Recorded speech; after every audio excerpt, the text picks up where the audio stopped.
पाठ भिक्षा पात्र। पाठ उद्देश्य व परिचय। कहानी का उद्देश्य छात्रों में दया, करुणा, संतोष जैसे गुणों का विकास करना है। भिक्षा पात्र हमें अहंकार छोड़कर विनम्रता और जीवन निर्वाह करने की सादगी का मार्ग दिखाता है। वो हमें याद दिलाता है कि भोजन चाहे अमीर दे या गरीब, उसका स्वाद और महत्व समान होता है। बहुत समय पहले की बात है।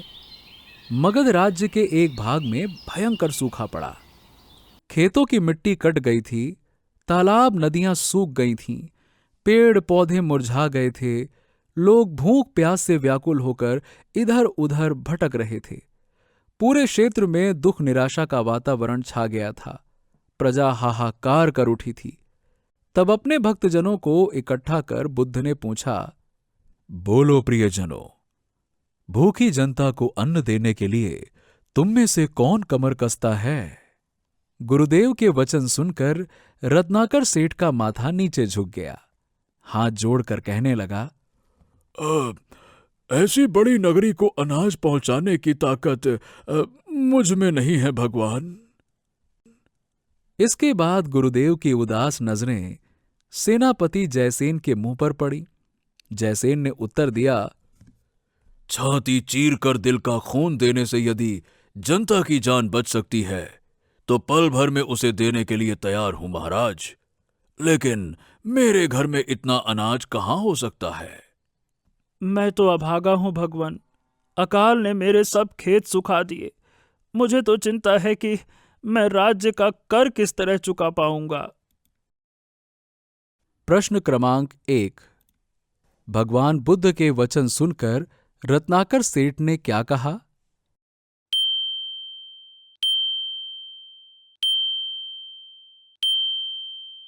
सभी एक दूसरे का मुंह ताकने लगे। अचानक भीड़ में से एक युवती सामने आई। लज्जा से उसने अपना सिर झुका लिया। ये भी भगवान तथागत के प्रिय शिष्य अनाथ पिंड की बेटी सुप्रिया थी। दुख के कारण इसकी आंखों से आंसू झर रहे थे। बुद्धदेव के चरण छूकर वो मीठी आवाज में बोली, भगवन, आज जब सभी लोगों ने अपनी लाचारी बताकर आपको निराश कर दिया है, तब मैं मामूली और तुच्छ सेविका आपकी आज्ञा को सिर पर चढ़ाती हूँ। अनाज की कमी के कारण जो लोग बेहाल हैं, वे सब मुझे अपनी ही संतान के समान लग रहे हैं। नगर के हर आंगन में अनाज पहुंचाने का जिम्मा मैं अपने माथे पर लेती हूँ। सुनने वाले सभी लोग अचरज से देखते रह गए। गुरुदेव के कुछ माने हुए शिष्य तो मजाक भी करने लगे। कुछ सज्जन गुस्सा हो गए, कुछ को सुप्रिया पागल लगी। कठोर आवाज में प्रायः सभी उनसे पूछने लगे, ए भिखारी लड़की, तू खुद तो भिखारिन है, तुझ में इतना अभिमान कहां से आ गया कि इतना बड़ा काम अपने सर पर ले रही है? हैं? तेरे घर में ऐसे भी क्या भंडार पड़े हैं? सबके सामने सिर झुकाकर सुप्रिया बोली, मेरे पास और कुछ नहीं, केवल भीख मांगने का यह कटोरा है। मैं तो एक तुच्छ नारी हूं, सबसे गरीब हूं। लेकिन हे प्रियजनों, तुम्हारी दया के बल पर ही गुरुदेव की आज्ञा पूरी होगी, मेरी शक्ति से नहीं। मेरा भंडार तो आप सबके घर में भरा पड़ा है। आप सबकी दया होगी तो यह मेरा मामूली भिक्षा पात्र भी सदा भरा रहेगा। मैं आपके द्वार द्वार भटकूंगी और आप जो कुछ देंगे उसे भूखों को खिलाऊंगी। जब तक धरती मां है तब तक क्या चिंता।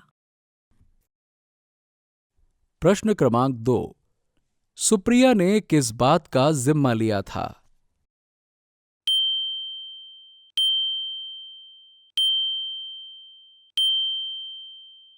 गुरुदेव ने आशीर्वाद प्रदान किए। लोगों ने अपने भंडार इस भिक्षुणी के भिक्षा पात्र में डाल दिए। पात्र हमेशा भरा रहा। समस्त नगरी का अकाल से उद्धार हो गया।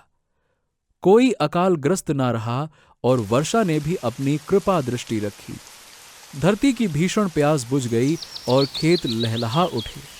अन्न के भंडार फिर से भर गए। बुद्ध भगवान ने बड़ी करुणा से कहा, ये दान महान दान से भी बढ़कर है। जब मनुष्य विपत्ति में भी अपने हिस्से का अन्न दूसरों को दे देता है, तभी उसका हृदय पवित्र और महान होता है। सुप्रिया के त्याग और निस्वार्थ भाव ने लोगों के हृदय को बदल दिया। लोगों के सेवा भाव से अकाल समाप्त हो गया। सब ने सुप्रिया की सहायता की। बुद्ध ने कहा, जब तक मनुष्य अपने सुख दुख को बांटना नहीं सीखता, तब तक समाज सुखी नहीं हो सकता। करुणा और सहयोग से ही समाज के दुख दूर हो सकते हैं।